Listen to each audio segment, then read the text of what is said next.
welcome, guys. This is the most entertaining podcast. This is the second episode, by the way. My name is Barry, and on today's episode, I've got first of all our producer, as always, Anu. He's here with us, and we've got a debutant in Toby.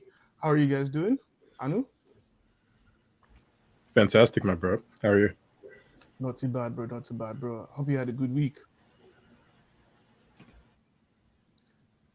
Toby. Hey man, how you doing? Thanks for having me on, guys. Super excited to be a part. So yeah, let's talk about some football. Great to have you guys on. So today's episode we're still speaking about the English Premier League. Um, Today is basically the curtain closer, should I say, of the season. And what better way to end the season than to basically run through some of the, should I say, standout players through different categories of the EPL season. And the first category that we'll be speaking on is going to be the Young Player of the Year. I mean, this season we had a couple of standout youngsters who have been fantastic for their various clubs. We've got Miles Lewis Skelly for Arsenal. We've got Tyler Diblin for Southampton. Jacob Ramsey was solid for Aston Villa as well, and a whole lot of other players. But I mean, there were specific nominees for the Young Player of the Year. Um, We've got Dean Huijsen of Bournemouth. We've got William Saliba of Arsenal.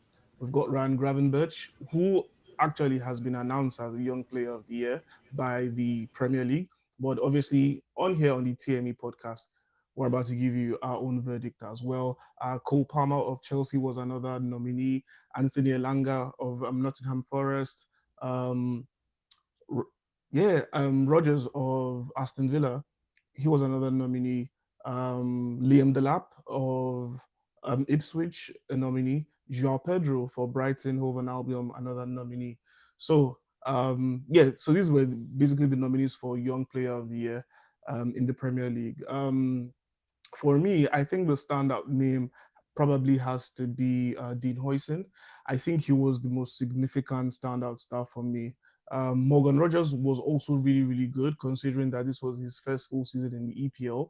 But I think since he's moved to Villa last year from January 2024, we already had like a feel of him and what he's all about. And then this season he was able to bloom. But then for me, I think considering Bournemouth's trajectory for this season, I think Dean Huijsen was a major part of it. And obviously, his good performances have now earned him a move to Real Madrid. He also made his debut for Spain as well. So for me, I think Dean Huijsen definitely had to be my own standout young player of the season. Toby, how about you? So definitely, Dean Huijsen is a great pick. He was someone that came, into the scene the last 2 seasons that I noticed personally. But when I did, a little bit of research, he's been playing football for a long time, has loads of experience in so many countries, and he's definitely a great pick. But the person I would have to go for Young Player of the Year would have to be Ryan Gravenberch. And I think for two main reasons. One, when he played, I knew Ryan from when he was in Ajax. Fantastic talent, young player. Everybody spoke great things about him as a midfielder. This first season in Liverpool was very, in my opinion, underwhelming. He wasn't the mainstay in the side.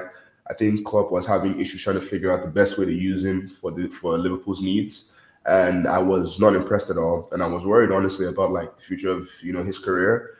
But I had no reason to be worried because obviously, as you see this season, he had an amazing performance under Arne Slot at Liverpool, being their starting six, managing that Liverpool side in the midfield, not necessarily having to be the loudest voice, but a very consistent, steady player that can always come and give you a good performance.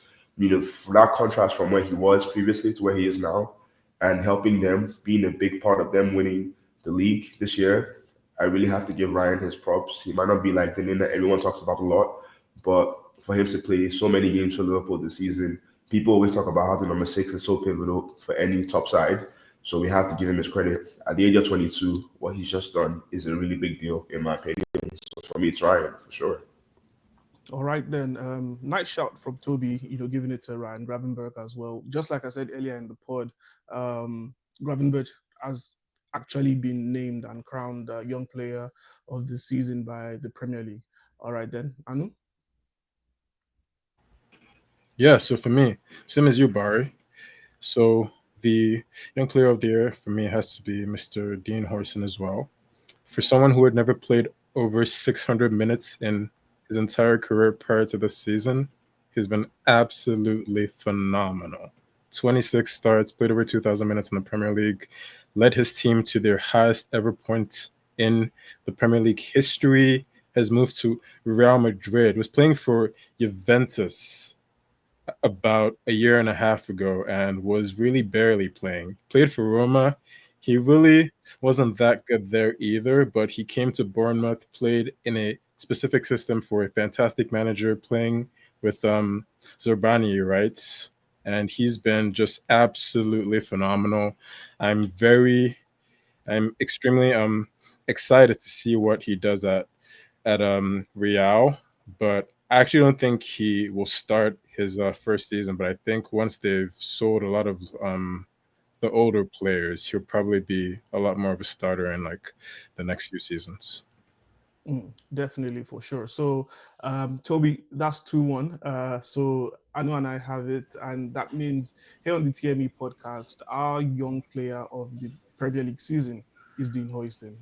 He played for Bournemouth this season, but let's not forget that he'll be playing his trade in La Liga with Real Madrid.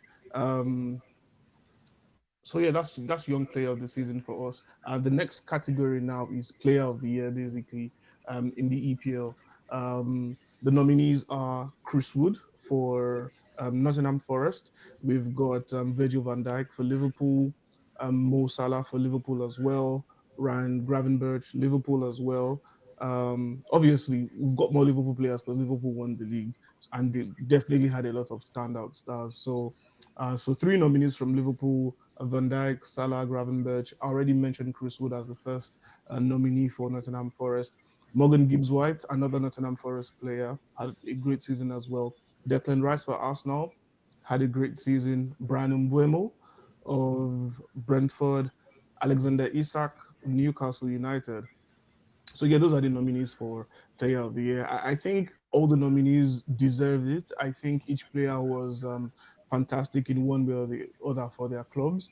I mean, someone like Chris Wood was able to score 20 league goals for the first time in his career. Virgil van Dijk, I think, redeemed his image as one of the best defenders in the history of football. Ryan Gravenberch, obviously, Toby already sang his praises. He had a very, very great season under Anslot. Morgan Gibbs White, I think, was a breakout star for me. His level of consistency this season, the crucial goals, the assists, the pre-assist, he's been fantastic. His all-round play has been fantastic. That has earned him a call-up for, the Three Lions, talking about England. And rumor has it that he might be on his way to Manchester City. He's on their list and they're thinking about him. Alexander Isak had a fantastic season as well, numbers-wise. Brandon Buemo, alongside his partner in crime, Jan Wissa, the numbers and the way they've carried Brentford throughout the season has been absolutely fantastic. And um, and obviously, Mr. Declan Rice, his exploits didn't only stop at the Premier League. He transcended and was able to put the good form into the Champions League as well. And obviously, I think his goals, one of his free kick goals, possibly might be the Champions League goal of the season. And I watched an Arsenal video recently. The players were talking about that goal of the season. Most players mentioned the second free kick against Real Madrid. But if we're, assessing this list for me personally, I think the one person who probably stands out for me, arguably, I think for me, it might just be Morgan Gibbs White. I think that just might be my Premier League player of the season, if I'm being honest with you. I'm considering stats, I'm considering personally eye test, I'm considering match performances. I think Morgan Gibbs White is a major reason why Nottingham Forest are where they are this season. And whenever he doesn't play, there is an obvious drop in quality in the Forest squad. So for me, I think my player of the season is definitely Morgan Gibbs White. Toby? Well, I want to say picking Morgan is right is a very, very interesting pick. I think like not a lot of people are gonna put their their neck out there to make somewhat, I wouldn't say controversial, but definitely an outlier kind of selection. I think definitely I love the fact that you're highlighting his performance as well. I think unfortunately my answer is going to be very like academic, the kind of result you're always going to expect. And I think the thing about me when I think about like the player of the year, obviously stats and your performance is a big thing, but I always think about the story of the season, the things people are going to talk about years in the future. When people look back on Hazard's past player of the year, seasons, people remember some of the dribbles that he's done, some of those iconic moments defeating defenders, and just like everybody left in awe. And I just gotta, highlight Mo Salah in terms of what he's done in his career. Say he wins. I'm not sure. I think it's been confirmed that Mo Salah has won the Player of the Year. If I'm not mistaken. If I am, that's okay. But I feel like he definitely would be the showing winner. And the reason why I say so, because that would be his second, and there was a big gap between when he won his first one and if he does win this current one now. And we're talking like 3, 4 plus years. And usually it takes a lot mentally for a player to want to, see themselves be up there with the best. I want to prove to themselves that, I still have it. Salah could have had the opportunity to go play in Saudi, be that number one Muslim player, in the world, help Saudi with their ambitions in terms of putting themselves on the football map. But you have to commend him for his desire to want to be a part of top level elite football. The fact that he's going to be like, I'm already a rich guy. I'm going to make some amazing money with Liverpool, but I still want to be, have my name as one of those names that made a big, big legacy in the game. And this season, his numbers, they don't lie. He was the guy that Liverpool could depend on. This, without Salah's goals, without his consistency, some people without his ego in a sense, because some of his negative parts is in a way can be his ego, can be very self-centered with the way he plays. But that ego, I would say, was the thing that helped Liverpool to be able to feel like, no, we can do this. I would imagine him in the voice, him and Virgil telling the guys that we might be the surprise package in the sense of we have this opportunity this year, but we have to believe that we are those guys. And Musala was definitely that guy for Liverpool. And in my opinion, he definitely is the player of the year this year. Was an immense, immense, immense player for them. Great. Honestly, solid shout from you, Toby. Mo Salah, 28 Premier League goals, and I think he has currently has the highest number of assists with 18 as well. Yeah. So even if we're speaking stat wise generally, definitely Mo Salah does also deserve, the Premier League Player of the Year for Yep. sure. Solid shout. Anu? Yeah, same as Lagash, Mo Salah. Mo Salah. I mean, wow, wow. 46 goal involvements in 37 starts. He has started every single game this season and will most likely start the game as well today. So, wow. He started all 38 games this season, guys. That is absolutely phenomenal. And I know, like, for like the person who might be like a center back or something like that, fair. But for someone who plays and scores so much, it is so impressive. And it's so much more impressive because he literally turns 33 next month. Yeah. So yeah, it is amazing. He has to be player of the season. And the final thing I'll say is in the number of seasons he's played for Liverpool, he's played 8 seasons. He scored over 20 league goals 5 times. All timer. For sure, mic drop, mic drop right there by Anu. It's no, the consistency is there, the evidence is there, and I think this would be absolutely brilliant for him if he finishes this season as both, the highest goal scorer of the season and the person with the highest number of assists. I think he will just be the second person after Thierry Henry who has been able to do that in a single Premier League season. Obviously, Henry set the record in terms of over 20 assists and over 20 goals as well. But I think for sure this will be great for Mo Salah, not only because he has been prolific and consistent over the seasons, but for me, there's a bit of sentiment to it because he's African. So having an African player in arguably the best league in the world, without a doubt the most watched league in the world, having him go to the Premier League and dominate for the number of years he has done that, at Liverpool, which for me obviously is one of the most historic and successful clubs in the history of English football. Their football heritage is right up there after Manchester United. Some will even say Liverpool is number one. Obviously, Liverpool fans will say Liverpool is number one, but he definitely deserves that shout. And considering the fact that, look, Anu just mentioned that he's 33 years old, he's still pushing strong. Honestly, he doesn't look like someone to me who's going to be slowing down anytime soon. So definitely, we've got more years to see of Mo Salah, and I think he probably wants another Champions League. I mean, which successful player doesn't want more Champions League trophies, right? But obviously, there's more to come from Mo Salah, and hopefully, he can continue to go strong. Definitely. Um, Manager of the season, guys, manager of the season. I mean, considering the fact that certain teams have done extremely well, I think we can then probably focus on those managers in particular. I don't have the nominees here with me at the moment, but I would read out some of the standout managers that we've had this season. First of all, for me, it has to be Andoni Iraola. That's the coach of Bournemouth. He's obviously has done a lot of great service for Bournemouth this season, considering where they were last season and where they are now. Also, their match performances, the consistency, the style of play, and obviously with him, certain stars have now popped out of Bournemouth. Antoine Semenyo, Justin Kluivert has finally found a home at Bournemouth, and he's playing very, very well now. Dean Huijsen, obviously, who we've spoken about earlier. Milos Kerkesh, who's most likely going to be on his way to Liverpool.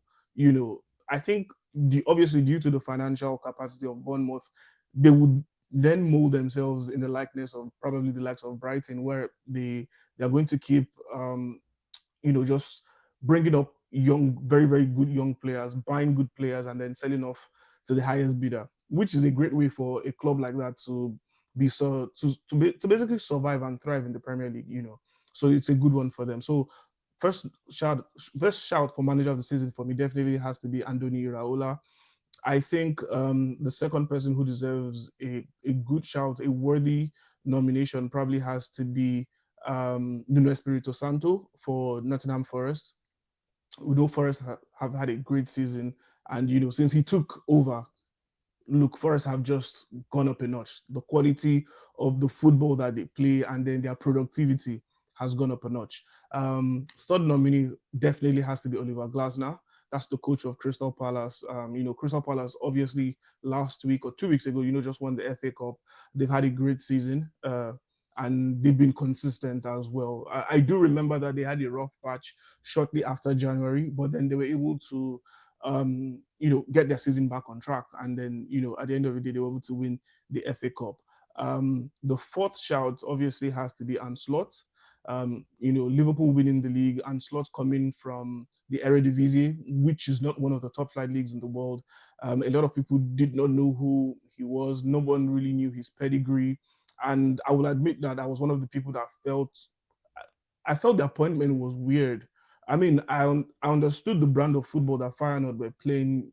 It was good, it was nice, but in my own opinion, I just felt like, he had not really coached any other top team. So yeah, what does he have to offer Liverpool? But he has shown that he's a brilliant tactician.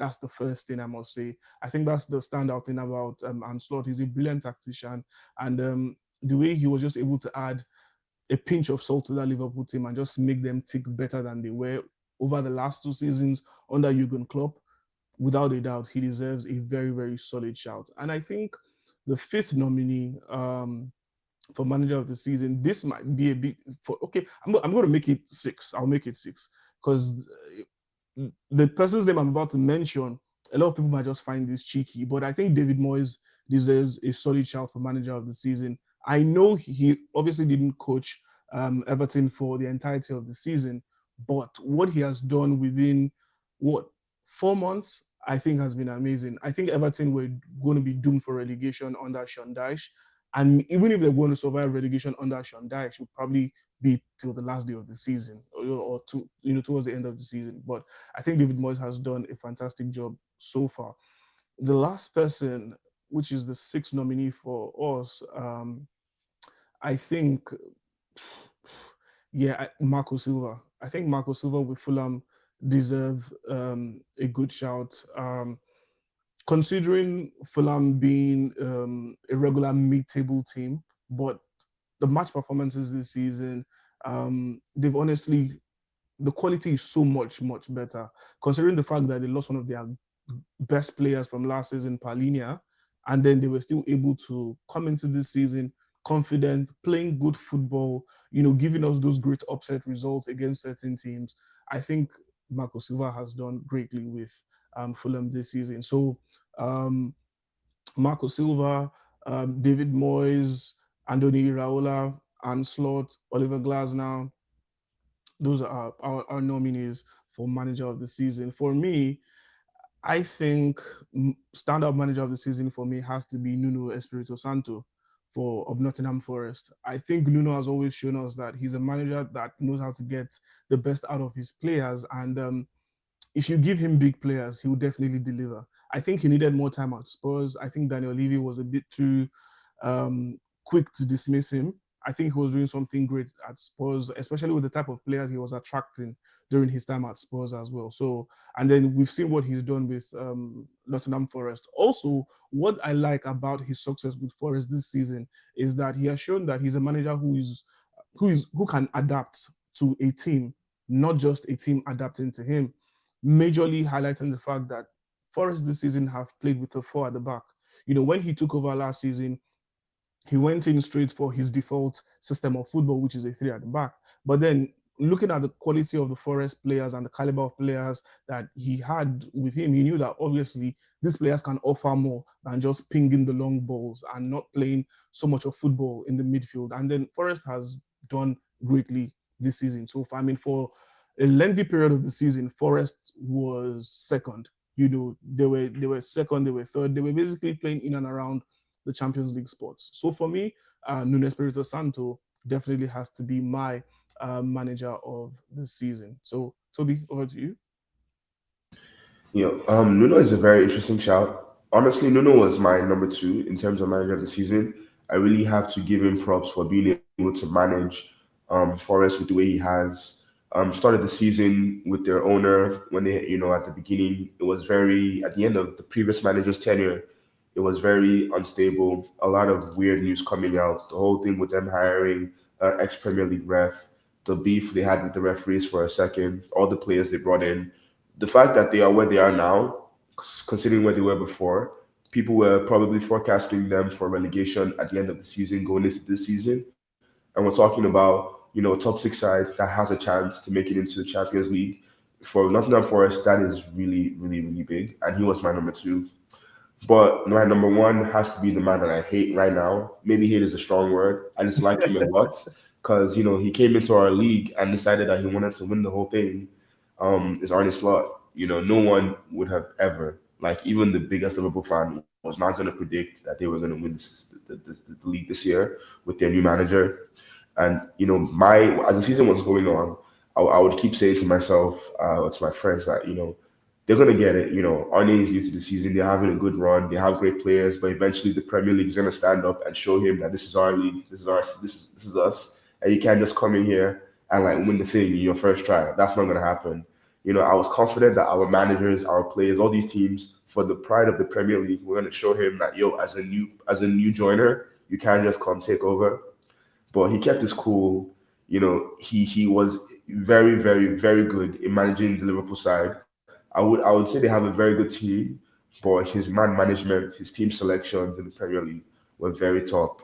I think his demeanor is something that a lot of managers should model in the sense of he's not. Sometimes he can maybe say one or two things that are crazy. Every manager does, but he's very, very calm, cool-headed. Seems like a very smart and eloquent speaker. And Liverpool have a very great manager on their hands now, and I'm worried for the future. But yeah, Arne Slot, without a doubt, is my manager of the season because of what he's done coming in here. Yeah, thank you. Great, great. So I said my manager of the season is Nuno Espirito Santo. Toby just told us that his manager of the season is Arne Slot, obviously who won the Premier League with Liverpool. Over to you, Anu. So for me, the manager of the season, same as Lagash, has to be Mm. Slots. So the first time I had heard of Slot was when he was having the Mourinho Wars, from the last few years ago. And I still remember the Feyenoord team that he coached were very, very well coached because I pretty much watched, I won't say all those games, but pretty much all of them. And I saw like how he played, and I was very intrigued to see how he would do in the Premier League. And he has surpassed everyone's expectations, every single person. And I'd say, including his own as well, really. Um, I really don't think he will do it again next year, but just the fact that he has is like so amazing. Mm, great, solid shout right there, Arne Slot. He deserves it definitely. So right here on the TME podcast, our manager of the season is Arne Slot. You know, the man, the bald-headed man who came from the Netherlands and just came into the Premier League, took it by storm, and just grabbed himself a nice Premier League title in his first season. So Arne Slot, you are the TME podcast manager of the season. The next category now is the surprise package. For this one, I'm not giving nominees. So we're just going to give our own because obviously right now this is going to be personalized. So this is going to be based on our opinion and how we judge um, the team, in terms of their performance, for us to rate them as the surprise package of the season. And keep in mind that we're going to be giving, or rather, for the surprise package of the season, we'll be speaking on two categories, or rather, two subcategories. First of all, surprise package of the season in terms of team of the season. So surprise package team of the season, and then we would move on to surprise package player of the season. All right, then. So first of all, let's take off surprise package team of the season. For me, surprise package team of the season, for sure for me has to be Nottingham Forest. Considering the fact that I didn't expect them to be in the mix for Europe. That that for me has to be the major thing. I didn't expect them to be in the mix for Europe. I was expecting them to have a very, very solid 11th or 12th place position, basically an improvement from struggling to survive relegation. That's what I expected from Forest. But obviously, the Forest players really, really turned up for the team this season. And, there's just a lot of quality in that Nottingham Forest team. And yeah, I'll leave it at that. I don't want to speak too much about Forest. You might think I'm a Forest fan, but honestly, they've been fantastic this season. So for me, they're my surprise package of the season. Toby? Absolutely, I'm right there with you. It has to be Nottingham Forest. It's one of them. It's not. I wouldn't even consider them like a classic Barclays club because that era of Barclays, Forest wasn't really a part of the Prem at that time, or at least part of the division at that time. But it's one where when you watch a lot of like people who talk about the sport, who talk about the past and like the history. Nottingham Forest is a historical English club, and everybody was happy to have them back in the Premier League. We were all hoping, okay, it would be cool to see Forest make it back up there to be part of the big boys, but not this fast, not this quick, not this secure with the way they're doing it. I love everything about Forest. I like where they are positioned in terms of like the kind of players they have, the way they play. They didn't necessarily follow that brand of passing out from the back, possession-based football. They can do that if they need to in part of segments of the game, but they really take it to the opposition very direct, very entertaining to watch, and very good defenders as well. The coach has been amazing. Their owner can be a bit extra sometimes, but I love that energy. It's all about personalities, so I'm okay with that as well. He hasn't crossed the line too bad, in my opinion. So I think so far so good. I enjoy him. But yeah, overall, Nottingham Forest is definitely my surprise package team of the year. Fantastic from them. All right, then that's it from Toby Nottingham Forest as well, same as myself. Anu?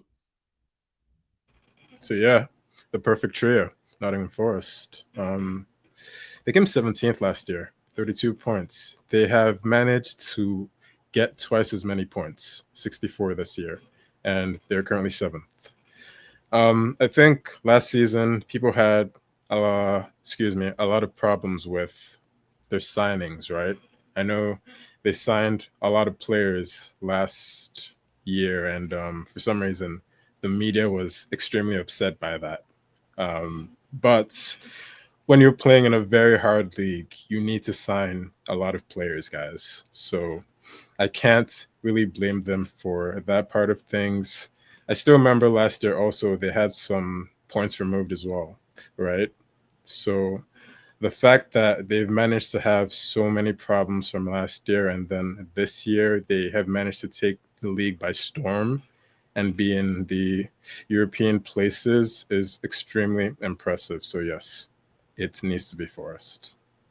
All right, then, and we move to the next subcategory: surprise package of the season, surprise package player of the season. But first of all, before we move into that, just for clarity's sake, Nottingham Forest is the TME podcast surprise package team of the season. So now to the surprise package player of the season. For me, still sticking within the Forest line, it's Matt Sells, talking about their goalkeeper. He's been a brilliant signing for them. I honestly did not know how good of a keeper he was till he came into the Premier League this season. His name had been flying about in Europe for a couple of transfer windows, and then he finally made the move to Forest, and for me, he's been fantastic. I think he's a major reason why the back four has been prolific as well. I think he's got 18 clean sheets, if I'm not mistaken, in the Premier League this season. Pardon me, 13, 13 actually. Um, Currently tied with David Raya of Arsenal with 13 clean sheets. So um, it's going down to the wire today. Obviously, today being the day that we're recording this, so final day of the season for the Premier League, and then we'll be able to crown, the goalkeeper of the season, obviously based on who has the most clean sheets. So currently tied with David Raya, but honestly, he has been brilliant for Forest. I think he's a major pillar of the way they play out. Obviously, they don't usually play from the back. Usually from him pinging the balls to the right players at the right time. Sometimes it's Chris Wood, sometimes it's Callum Hudson-Odoi, depending on the opposition. And I think he's been brilliant for them. Also, I like the fact that he's selectively vocal. Most great goalkeepers are usually extremely vocal, but I think he chooses when to speak. And I think he's just a brilliant person to have in the dressing room as well, according to what you see from Snapchats from Ola Aino and obviously from what his other teammates say as well. But yeah, honestly, he's a top lad, and I think for me, he's been my surprise package of the season. So Martel's for me, my surprise package of the season. Toby? I'm going to mention my two nominees that I had for surprise package player of the season.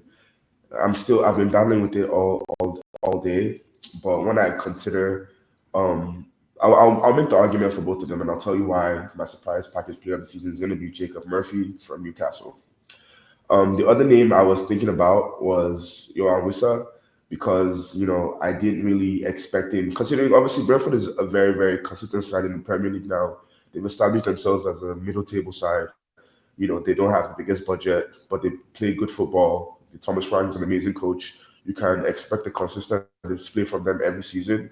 But when they lost their main man, Ivan Tony, I was very worried in terms of them getting goals because they weren't going to go into the market and buy a direct Ivan Tony level replacement because that's going to cost you a lot of money.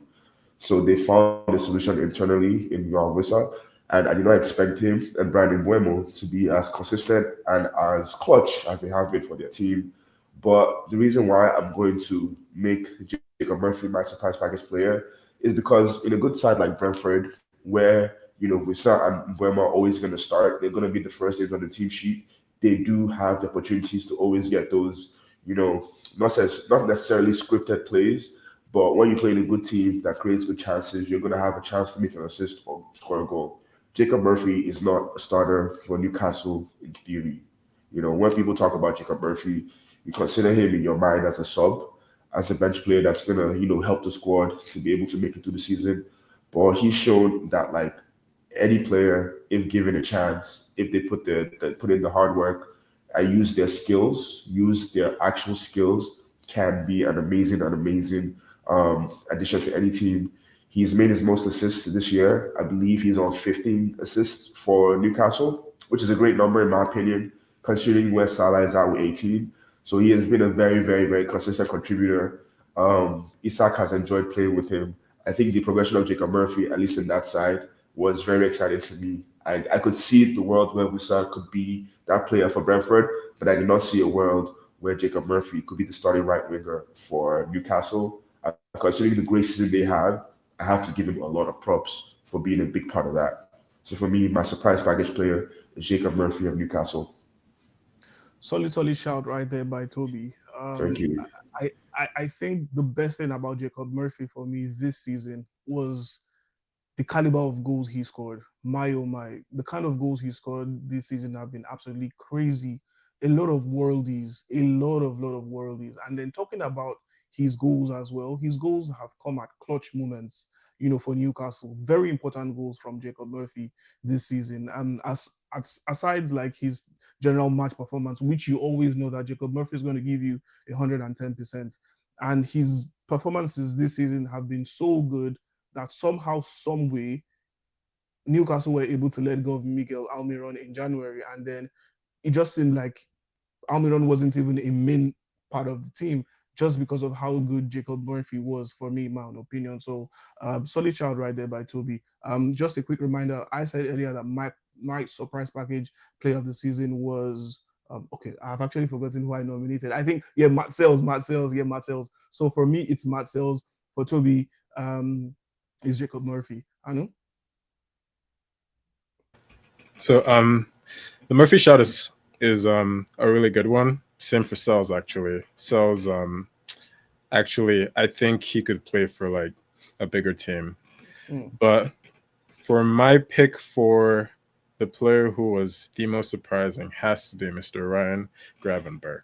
I mean, he had 12 starts in his first season, played just over 1,000 minutes this season, over 3,000 minutes. Started 36 of the 37 games. I still remember last summer, people were saying that Liverpool needed a six, right? This dude had never played six before, played 8-10 before. He easily slotted into the six, no problem whatsoever. He has been completely revolutionized. And I think a lot of credit has to go to Slot, but also I think a lot of credit has to go to the player as well, because, he's not playing in a role that he knows, right? But he's playing in the hardest league in the world and has managed to figure it out. So I am so proud of him. I am like super excited to see what he does next season too.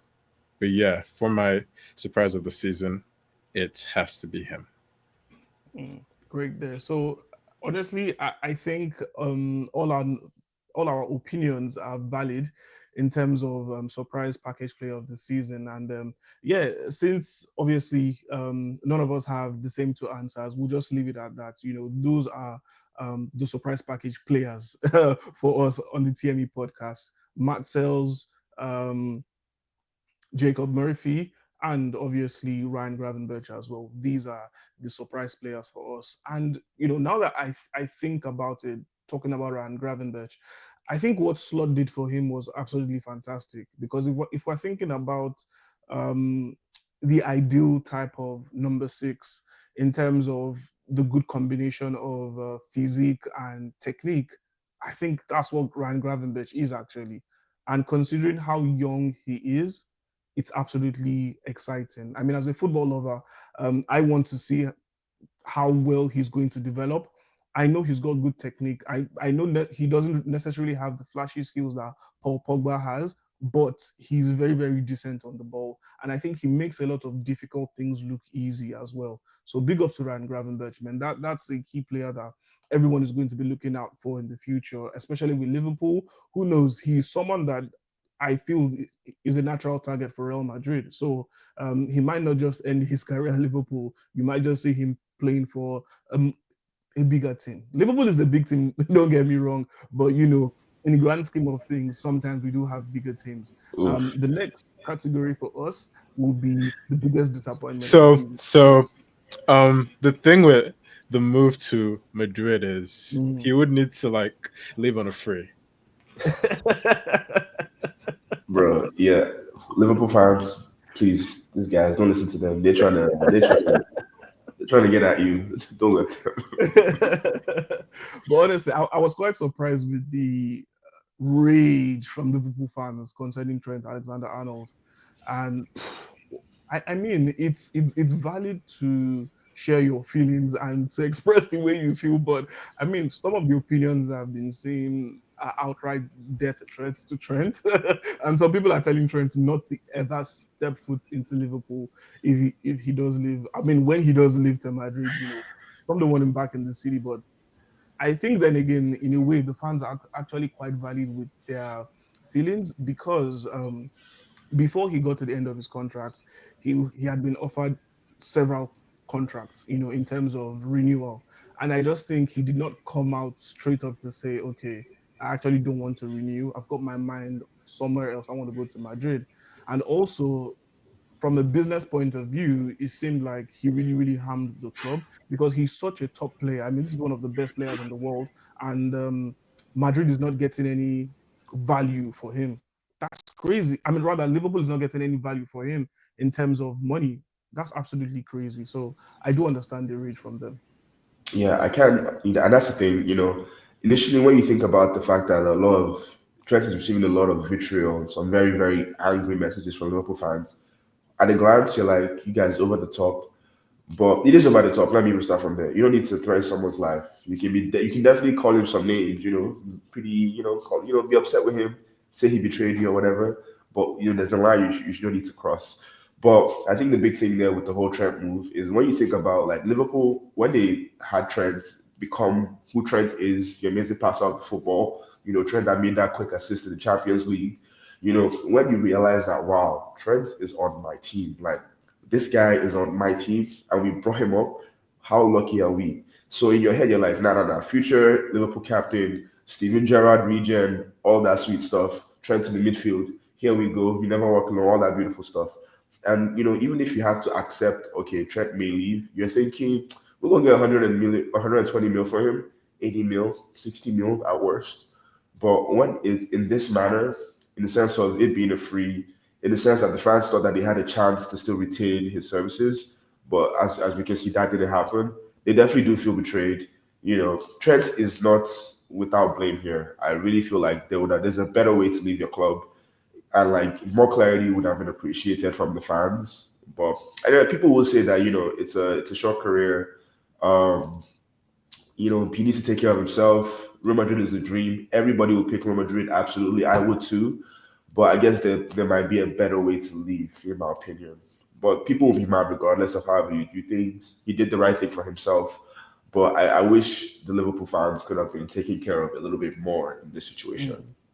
Mm. Yeah, true, true. But I think the world of football is like this, and sometimes you don't get that fairy tale ending and that fairy tale goodbye. A lot of your key players might leave at moments when you least expect, and a lot of players would leave in very weird manners because at the same time, yeah, it's football, it's business, but then it's life as well. So yeah, all the best to the Liverpool fans and Trent going forward in the future. And I'm really excited to see how Trent is able to fit into the Madrid team under Xavi Alonso. I'm really, really looking forward to what Madrid is going to be like under Xavi Alonso. So it's going to be a great season to look forward to again for sure. But the last thing I will say on the trend thing is I think the thing that is the most unfair is that a lot of these fans are placing their dreams on him. Like he no, like straight up though. Like he has his own dreams, clearly, hence Valid. why he is making the move. Plus, the most important thing is if he was a bad player, they would have sold him a long, long time ago. So the loyalty is very one sided. Fair enough. Fair enough. Yeah, if he wasn't a good player, they would have sold him long ago. But obviously, due to the undoubted quality that he would add to any team in the world, I think that's another reason why Liverpool decided to still try and see if he was going to change his mind. But sadly, that didn't happen. All right, then I'm moving on to the next category before we move on to team of the season. It's the biggest disappointment of the season. So, biggest disappointment in terms of team of the season, and then biggest disappointment in terms of player of the season. Biggest disappointment in terms of team of the season. I'm buzzing about this because it's two of the teams that I dislike the most. Obviously, if you're watching this right now, you can see I'm wearing an Arsenal jersey, and these are two of my enemies. To be honest, United is the main enemy in terms of my nominees, Manchester United. But I don't even consider Spurs an enemy. I don't rate them in any way. For me, I don't even rate them as a club in North London, in my own opinion. But they just exist. And obviously, the finishing for these two teams this season has been absolutely it's an embarrassment. This is not what you expect from two of the oldest teams that have been in the Premier League. In terms of Premier League history, um, anything you want to think of, these are two teams that you don't expect to be in this conversation that we're about to have, guys. That's just the truth. So, I mean, currently, with the way the league is going to end, you have Manchester United in 16th position, and then you've got Spurs in 17th position. So it's just weird. It's just really, really weird. And obviously, if we're talking about disappointment of the season, we might as well just add, in terms of nominees, we might as well just throw in the three relegated teams, speaking about Leicester City, Ipswich Town, and Southampton. I wouldn't say outrightly that anyone might have, that everyone would have felt that these three relegated teams would go down again. Some people did predict that could happen, but considering the fact that these teams toil for so much in the championship, or rather for so long, you would think that them coming to the Premier League, they'll be better equipped, or maybe they'll be better prepared. But I think at the end of the day, the Premier League is the Premier League, and it is the most competitive, and every team wants to remain there, and every team has a higher ambition, sometimes compared to the other team. So for me, my main focus is Manchester United and Tottenham Hotspur. If I could pick one, considering money spent in the summer, considering money spent in January, considering the quality of coaches, I think Manchester United have to be number one for me in terms of biggest disappointment of the season. I mean, the amount of money that had been spent in January and even last summer, it's ridiculous. It's absolutely ridiculous for me. Manchester United being in 16th position, they have to be my biggest disappointment of the season. Yeah, I can't say much because I'm that flabbergasted that they are actually in that position. Toby, over to you. Honestly, yeah, the 16th and 17th positions are just very, very dire for United and Spurs. But neither of them are my disappointment of the season as a team. Yeah, to be fair, honestly, the truth for me, I thought about this like honestly and how my feelings are. My most disappointment would have to be Arsenal Football Club. And the reason why I have to call Arsenal out is I remember 2 seasons ago when William Saliba got injured in the running, and then we had Rob Holding coming in to be our centre back. You know, obviously, at that point, very sad. Rob Holding at post Arsenal has not made anything. He hasn't done squat. So unfortunately, like at that point in time, I was like, this is where the squad is at. This is where the team is at, and eventually, with the right moves, the right direction, we will be Premier League champions. I still believe that to this day. But I, knowing what I know now, considering the previous season and this season, the fact that Arsenal wasn't in a position to capitalize in both positions, truthfully, like it's all on not necessarily the coach. Obviously, the coach Mikel Arteta, top manager in my opinion. Obviously, first job, he's learning on the job. He's done amazing for where he's at for the team, but he still needs to grow. I put it on him. I put it on the players, and especially the decision makers in terms of squad building and like preparing a league side to be able to take on, or preparing a contender to be able to take on the league. We did very, very poorly there. I would let ourselves down. You know, I remember the season before. If I don't know if a lot of people remember this context, there was a certain game. I think probably 2 or 3 games left in the season. Spurs were facing City, and we were like, "Oh, if Heung-min Son scores that goal, Arsenal wins the league." I think it's very sad that we needed a Heung-min Son goal to help us clinch it. We were dropping points to West Ham, to the Brightons, all our bogey teams were coming outside to just mess us up. At the end of the day, it's based on merits. And we deserve what we got. The squad hasn't been there, in my opinion, to be able to be like, this squad of 20 players is a Premier League winning squad. I think we've had a great 11 for the last 2 or 3 years, but the support cast behind the 11 hasn't been up to that standard. And I think that's the reason why Arsenal hasn't been champions, yet. We're gonna do it. I really do believe so. We will. But truthfully, I am disappointed with the fact that we haven't been able to capitalize. We're still talking about we were talking about signing that number 9 3 years ago. We're still talking about signing that number 9 right now. And I'm having scary dreams thinking that we will finish the summer and we don't sign a 9. Nah, nah, nah, nah, nah. I don't even want to even conceptualize that being a thing. But imagine, Arsenal don't sign a 9 this summer. What does that tell you? So I don't know what to say. So we need to really bring on that checkbook. Cronky, I'm calling you, please. It's now. It has to be now. So for me, obviously, like the team has done amazing. The stability we have now is fantastic. We are going the right way. It's not like instant gratification with this team. This is a team built to win and continue winning. And we need to take this is the final big step to now, okay, cement ourselves as like, people are not respecting us. They understand that Arsenal is the top side. You can't think like you could just rock up to Arsenal and just win a game on accident. You have to play. But we need to be able to take it up one more level and beat them before we even start the game. Let them mentally in their mind know that, bro, this Arsenal team, if we can get a point, I'm good. I want teams thinking that coming into the game. They're seeing our boys in the tunnel already scooped. We're kind of there, but we need one more push to be able to cement ourselves. So yeah, at the end of the day, I still think obviously with all the context of the season, the red cards, the decisions, all that stuff, we've been unlucky. But like I said, we're still depending on luck. We're depending on things outside of our control, and we don't need to be doing that. Yeah, surprising shout, but very, very solid shout from Toby. Considering the parameters that he did state, I think definitely for sure the blame goes round for Arsenal this season, the players, the manager, um, and then the decision makers. I think January was wasted, in my own opinion, considering the fact that I think Jason Ato, who possibly has now left the club, Yeah, was on yeah, annual leave. How is someone who is meant to fill in as a sporting director decide to take an annual leave in January when the transfer window is on? It's absolutely absurd. I don't think that is the sign of a serious club. I also don't think that's the sign of a serious individual, if you ask me, because the job was right there, it was up for grabs. Edu already left, yeah, to a higher position. And kudos to Edu, he did his best, in my own opinion, considering his tenure. And then he had Jason Ato basically had an opportunity to stake his claim and to step up and to help the team, but he wasn't able to do that. And now, thankfully, he's leaving.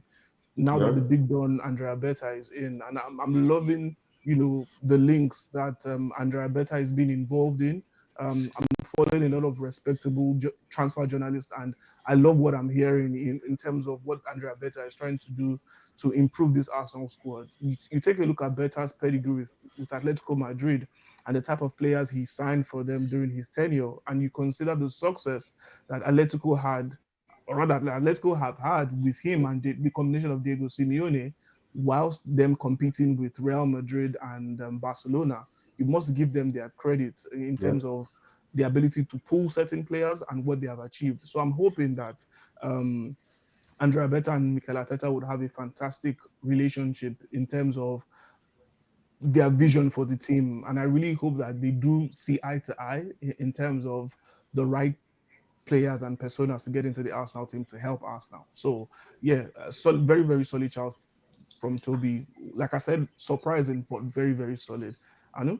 Can I chip in one thing real quick before Anu goes on? Yeah, go on. What you said about Jason Ato and Edu, you had mentioned that Edu did the best of his ability. I agree, Edu was great, but one too many pictures of him barbecuing, in my opinion.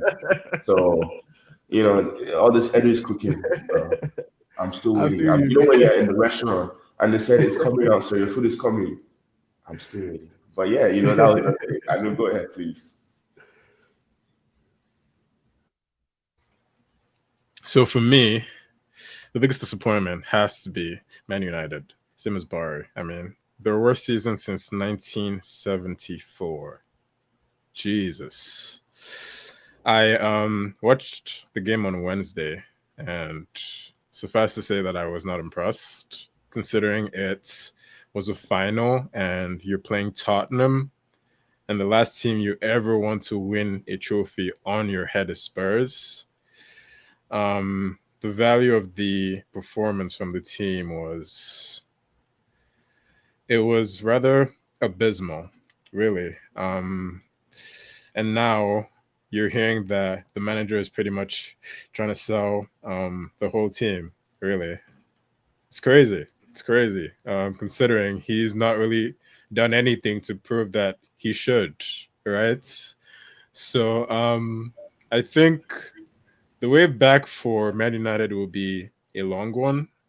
Um, Not really sure how long it'll take. I know they have a lot of faith in the Sir Jims of the world, but they really shouldn't. Because as I said a few months ago, he is a real life Lannister. Um, he has no plans on ever trying to do anything fantastic for that club. Um, so until he sells, which will probably be in a few years, I really can't see them doing much. Mm, Could I chip in that real quick on the United point, real quick? Go ahead, You bro. know, and the whole thing what you said about Jim Ratcliffe, absolutely true. I bought the juice when he first came on. You know, United is my club, and I want to bring us back to where we were supposed to be. But post that, too many CEO, CFO decision making, not club owner decision making. So you know, I think it's scary for them. They're gonna have to do a garage sale with those players. It's not looking good. Maybe give Anthony a chance, in my opinion. But the rest of them, I don't know who like we're handing them out just right off the season and start again from scratch. Yeah, it's Mm, it's gonna be tough for United, and I'm loving it.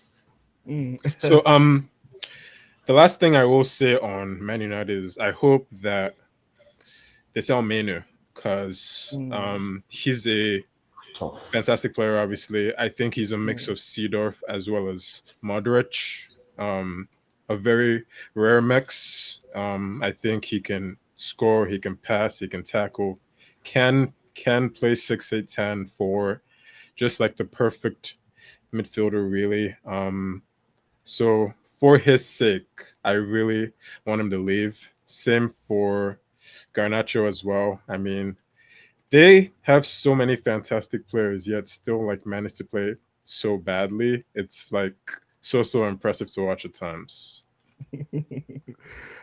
for me, final words on United as the biggest disappointment on the TME podcast for the 2024-2025 Premier League season. I simply just think that they are paying for the sins of Fergie time.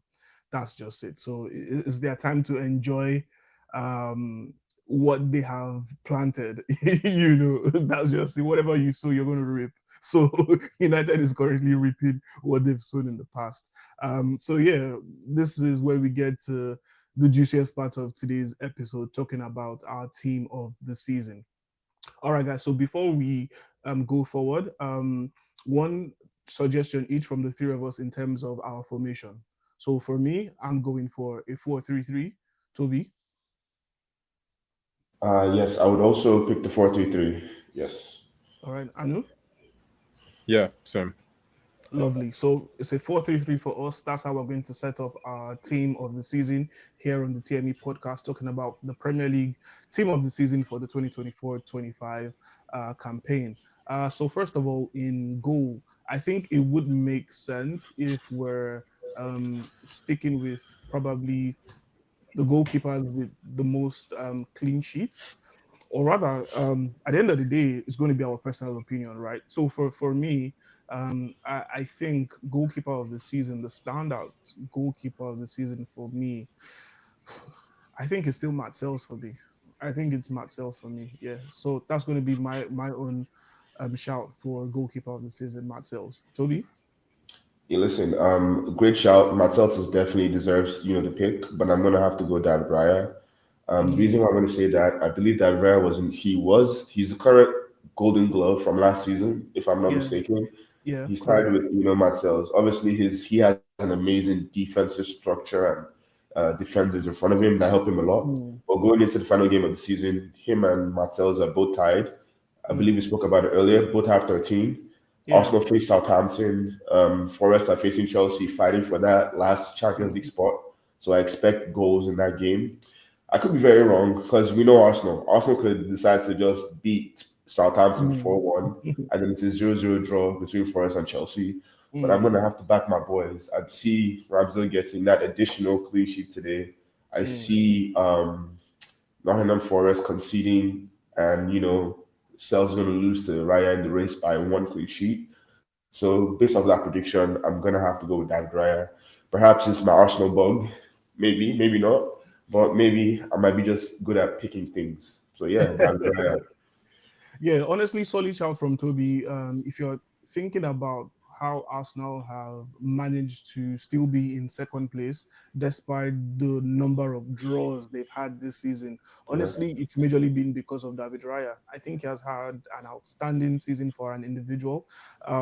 He got a lot of criticism last season because a lot of people felt that maybe Ateta was doing too much by, signing him and getting rid of, or rather, dropping Ramsdale Aaron Ramsdale to be number two after Ramsdale helped with improvement of the team. Yeah, from the last two seasons. But I think David Raya has to this season obviously shot the critics. He has had a lot of match winning performances both in the Champions League and in the Premier League this season. I think the last game against Newcastle was a perfect example of how yeah, or rather, it was a perfect example of the reason why Arsenal are still in second place. yeah. David Raya basically came into that game, wanted to have a good time, and he saved Arsenal. So, solid Yeah. shout from Toby in terms of nominating David Raya for our goalkeeper for One the thing I season. want to say on the David Raya and Arsenal goalkeeping situation, I as well wasn't necessarily too sure if we made the right choice. Like, did we need to switch out Ramsdale?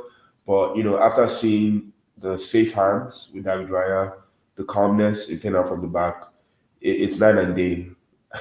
It's night and day. Yes, and Ramsdale has one or two, a few relegations on the CV, which is not great. But yeah, I love Rambo. He definitely gave me so many endorphins at Arsenal. I got myself a jersey with number one Rambo Mm. on the back because I loved his housery. He was definitely that guy for me. Mm. But in terms of safe hands, he's good. He's a good friend to have around. But nah, nah, not when you're trying to win the Premier League season. Yeah. But to be fair, I'm sure he's been happy to see us fumble in the last couple of years. I will be like, see, it wasn't me. So I don't blame him. I'm sure he got his laughs out. Aaron, it's enough. Support us next year so we can win this thing. But yeah, that was just when I went to add-ons.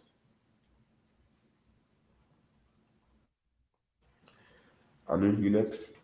Yeah. So for me, same as Barry, Matt Sells, because I still remember Forest last season. They really had a problem with their keepers. I think they switched like 3 or 4 times, right? And then Sells came in last summer and has been a mainstay. So yeah, him. So that's our goalkeeper for the season, guys. In our 4-3-3 formation, our goalkeeper first of all is Matt Sells, and so yeah, he's got our number one jersey. So moving over to right back, for me, the outstanding right back this season in the Premier League has to be Jurien Timber. I think Timber has been fantastic for Arsenal this season. A good number of man of the match performances for me, in my own opinion, in terms of how he's been solid, considering the fact that he's coming from an ACL injury. I think he has had a lot of solid performances for Arsenal, and also being present and being there and giving solid performances against a lot of difficult players, against a lot of difficult attackers, both in the Premier League and even in the Champions League. But even if we're just speaking about the Premier League, I think he deserves a solid shout. He's been a great defender for Arsenal this season. So for me, it's Jurien Timber. Toby? Nah, Urian Timber is a fantastic shout. I didn't consider him, but you make a very good point, especially coming off of the ACL. He's definitely had to play injured for us this year. You could tell some of the games he would have loved 1 or 2 days off or a game off here and there, but because of needs and situation, he had to play, and he was able to manage his fitness and not hurt himself and just be consistent for us. But I'm gonna go with Ola Aina from Nottingham Forest as my right back just because of his, I think his career in the last 2 years, his prominence, because he used to be with Chelsea, he's been able to, take a step back, probably got loaned out, got sold, had to rise up with Forest, make that transition. And now you can start to see the talent that people would have saw with him from early on in his career. I also do enjoy his style of fullback, of playing fullback position. Obviously, the fullback position has definitely changed a lot in the last 10 years.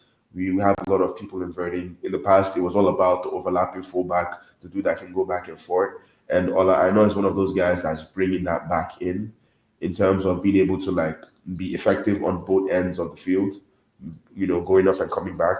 He doesn't invert as much as some of the other top fullbacks in the league, but for what he does for his team, he's indispensable. Solid shout right there. I think Ola Aina for sure has to be one of the best right backs this season. And honestly, not only for Toby, but I think for a lot of other people, and even for a lot of major pundits as well, Ola Aina for sure would be in their team of the season. So for right back, I've mentioned Julian Timber. Toby has mentioned Ola Aina for Nottingham Forest. Anu?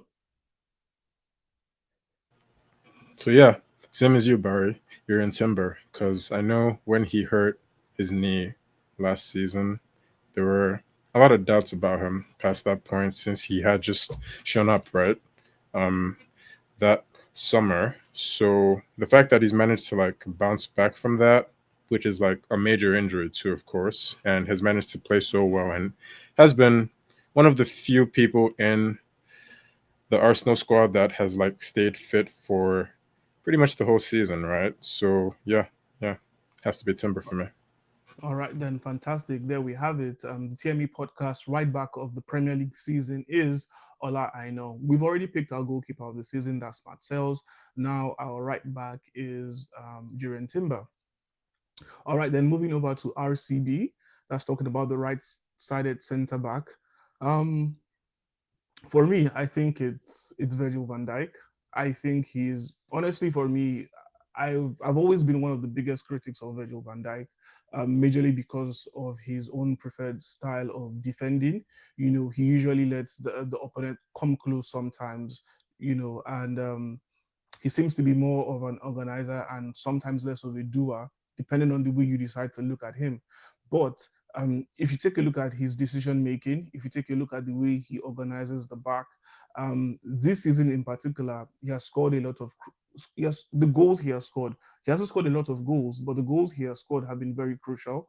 He's very important to Liverpool in terms of defending set pieces. Obviously, he's a threat whenever they are trying to convert set pieces as well. But obviously, I think his all-round play this season, the balls he pings for the wingers, for whoever plays through the middle as well, they've all been top quality, top notch in terms of his passing.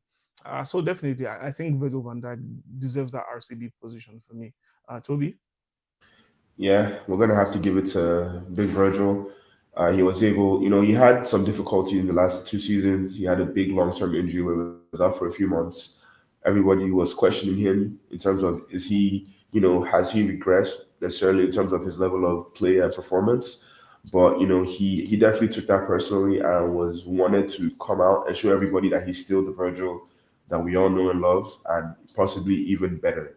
Because to be able to perform, at this age, mid 30s, in a Premier League season where we have a very grueling calendar, a grueling schedule, not a lot of turnover time in between games, managing all these very pacey and more technical wingers, these very difficult systems to play against. The level has gone up since he was last winning the Premier League in 2020. So for him to be able to be a standout player for Liverpool, be a standout player for the Premier League. Kudos to Virgil. He's a top guy. You cannot deny his aura on the pitch. You can feed. He's one of them guys that defends with aura. He doesn't have to engage you. He just jockey you till you lose the ball. Very underrated talent. All right, then. So Virgil van Dijk for me, Virgil van Dijk for Toby. Anu, over to you. Yeah, same VVD. All day, every day. Yeah. Very, very cheeky answer from Anu VVD, considering the fact that he's the third person to mention Virgil van Dijk as well. Yes, But yeah, sir. definitely our RCB for this season on the TME podcast is Virgil van Dijk. Moving over to the LCB position.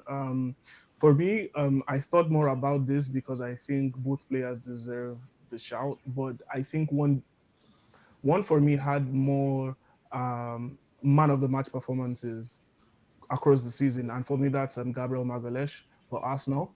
I think he was an outstanding LCB for Arsenal this season. And honestly, he was Arsenal's best defender. And William Saliba really, really wasn't 100% for every game this season for Arsenal, especially towards this last 2 months of the season, Saliba making errors leading to goal, which is very unlike him. But, he at the end of the day, look, Saliba is young. He's still developing.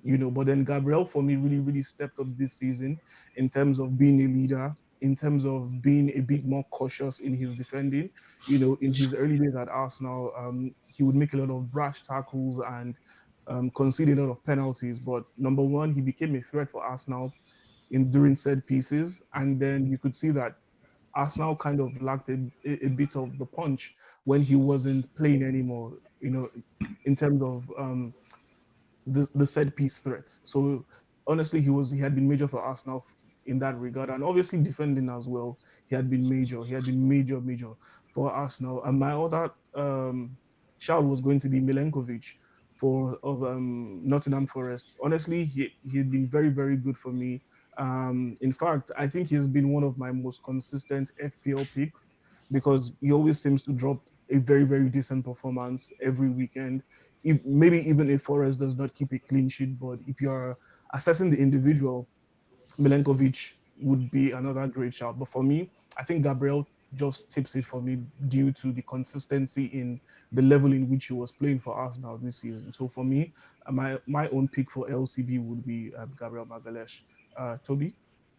Definitely, Gabriel Magalhaes has to be the pick for LCB or Monstro for Arsenal.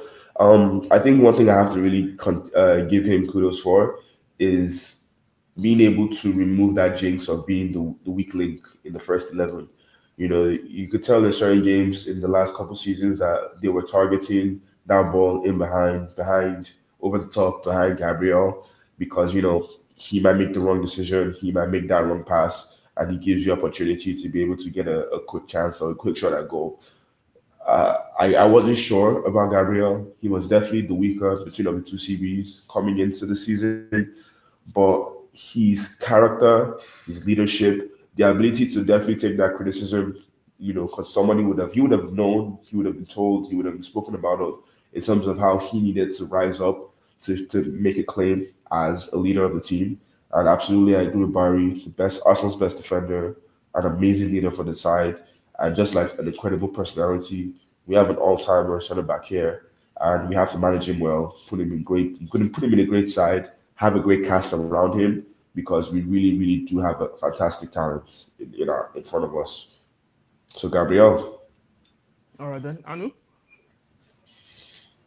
Clearly, the pick has been made already, but in terms of the mention that I should have has to be Milenkovic. Yeah, the former captain of Fiorentina has played 36 games, 3,000 minutes, 7 goal involvements for a center back. So has been phenomenal for Forest. hmm Yeah, and honestly, just like Anu spoke earlier about Marcels, who in his own opinion should be playing for a much bigger club, I think Milenkovic as well might make the step up, if not to Manchester City, probably Manchester United, or Chelsea as the case may be. Because trust me, he's got the quality and he's got everything you want from a left-sided centre back in modern day football today.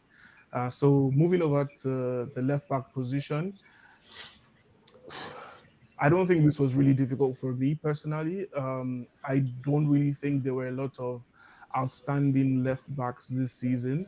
At the beginning of the season, I think Josko Vadio was playing really well, but he dropped form, and honestly, he just became bang average. He would have been someone I would probably have in this conversation, but I think the unique one for me, obviously, has to be Milos Kerkesh. I think Kerkesh was someone who was unknown generally to a lot of Premier League fans, but his performances for Bournemouth this season have obviously pushed him to the limelight, and I think that has then earned him a move to Liverpool. I think that would become permanent eventually. I think it would happen. But I think Milos Kerkesh has been consistent for Bournemouth, and he has had a lot of great performances for Bournemouth this season. So for me, at left back, it is Milos Kerkesh. Toby? I think yeah, Milos Kerker is a fantastic shout, but I'm actually going to go in a different direction with my left back for the season. When you see the discourse in terms of left backs and the person that's definitely like the standard that people talk about, I'm not going to mention it's not Miles with scale. Let me just start from there. I'm definitely not saying Miles. Miles is a great player, young player, but he's not there yet. But he's fantastic. My left back would be actually Anthony Robinson from Fulham. And the reason why I'll say so is because like Milos Kerkez is very nice. He's also like I know in the sense of like he brings that old school fullback vibe of like down the wings. He's not really an inverting kind. He's just gonna support you in terms of that overlap or help you with that cover and defense. He's great for that as a left back. But I think the difference between the reason why Robinson isn't getting, I won't say headlines, but the story isn't following Robinson around. There's two reasons. I think one, because he's American. I don't think people will necessarily give Americans that shout that they deserve in terms of footballing ability. And I think my second team is because the better story as a team right now is AFC Bournemouth. Like early in the season, the way they were able to defeat big teams. I'm pretty sure they got points against Arsenal. They got the win against Man City in the same season. And so they've really had very, very good performances, Bournemouth. And Milos Kerkez has definitely been a big part of that performance. His energy, he brings so much to the team. But Robinson has 10 Premier League assists this year, way better numbers than Milos Kerkez. Their teams are in a similar position. I believe there's probably just like one position between where Fulham are and where Bournemouth are at right now. So when I look about like, okay, similar style of play, both of them, similar positions, but Robinson has doubles his goals and assists. Aside from the story, the romanticism of the Bournemouth story right now, looking at the stats, I want to give Robinson because he's not going to get that shout, and I believe like he definitely deserves it because he's been probably Fulham's best performer this year, very consistent, and he's good enough to definitely play for a top six Premier League side. Yeah, solid child from Toby. I think visibly, if you do watch Fulham play games, you would see how hardworking Anthony Robinson is.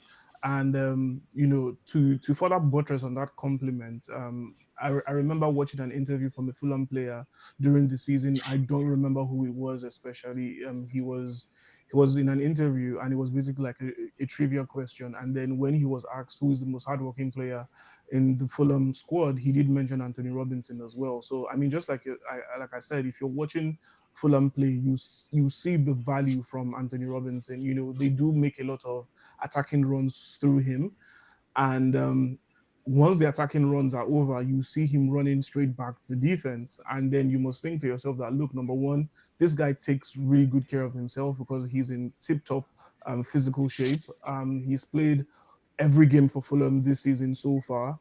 I think aside cup games, those are the only games that he has missed. And for me, he's a very, very decent player. So very, very solid shout for Anthony Robinson. And then speaking about left backs, Kieran Tierney, who might be on his way out of Arsenal, just scored for Arsenal against Southampton. So Arsenal are currently leading Southampton, and then they could actually cement the second place finish and a clean sheet for David Raya, as Toby already mentioned during the pod. I know over to you, your pick for left back of the season. Yeah. So for left back, same as Lagash, has to be Robinson, right? So fun fact: before this season, he had one assist in three Premier League seasons. Now he's got 10. Amazing, So yeah. amazing, How amazing. did that I happen? think I think that just goes to show the willingness to want to improve as an individual, and And also, Marco Silva. of course, that's it, Toby. That's it, Toby. Toby just took the words right out of my mouth. Marco Silva. That's one thing I like about Marco Silva. Just like Mauricio Pochettino, Marco Silva knows how to develop young players. I'm not saying Anthony Robinson is significantly young, but for him to improve in just on after just one season under Marco Silva says a lot. So I mean, big ups to Anthony Robinson. He's the TME podcast left back of the season. So currently our back four, or rather our defense, is looking like Matt Sells is going to be is our goalkeeper. Our right back for this season is Juren Timber from Arsenal. Our right-sided centre back is Liverpool's club captain, Virgil van Dijk. Our left-sided centre back is Arsenal's Gabriel Magalhaes, and our left back so far for this season is Anthony Robinson of Fulham. So going into the lone six or number four position, depending on the way you see football, talking about the defensive midfielder of the season. For me, I think the defensive midfielder of the season has to be Thomas Partey. I think this has been his best season in the Premier League and also with Arsenal in terms of the number of games played and the number of match winning performances. I think the type of number six that Arsenal requires is someone who really would not get a lot of attention, in for people who just watch football casually. But then if you're paying attention to the game, you would then understand how important the number six is to Arsenal's style of football. And I really do think that till I am proven wrong or till I'm proven otherwise, I think Thomas Partey is the one who executes Mikel Arteta's football philosophy on the pitch for Arsenal. Another person who sometimes we would say translates Arteta's philosophy to the field, in past season had been Martin Odegaard. But yeah, Odegaard has struggled with form this season, but I think Partey has really, really, really stepped up.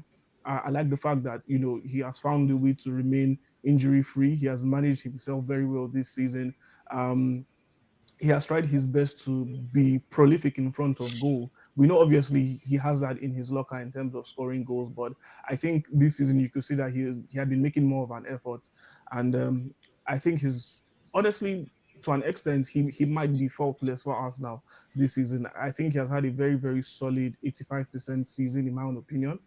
And considering the fact that his closest competitor was out for a huge part of the season, and he had to turn up for his own team, I think Thomas Partey deserves to be the defensive midfielder of the season. Toby, over to you. Yeah, the Arsenal's number five is a great shout. I think he's had a great season for Arsenal. I wouldn't be surprised if they extend his contract.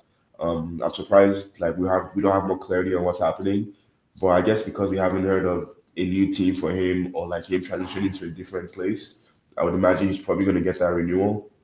But I didn't pick him to be the lone defensive midfielder. I'm gonna have to go with Ryan Gravenberch for all the good things we said about him today. He's been an incredible player for Liverpool, and just because of that wide gap of where he was last year versus where he is right now, at the age he just turned 22 like a week or 2 weeks ago. So he's doing this as a very very very young player. So yeah, Ryan Gravenberch.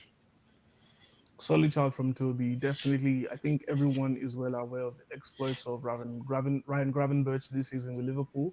So yeah, very very solid shout, and very deserving to be our defensive midfielder of the season. Anu. So mine is a bit of a rogue shout. Mine is Mm. Bruno G, playing for Newcastle. Hmm. I think Bruno Guimaraes has been amazing for at least the past two seasons. He has started 37 from 38 games in the last two seasons. So he is never ever hurt, like ever. He is always fit. He's had 11 goal involvements in the league alone, and he won that club a trophy. So for me, he needs to be the six.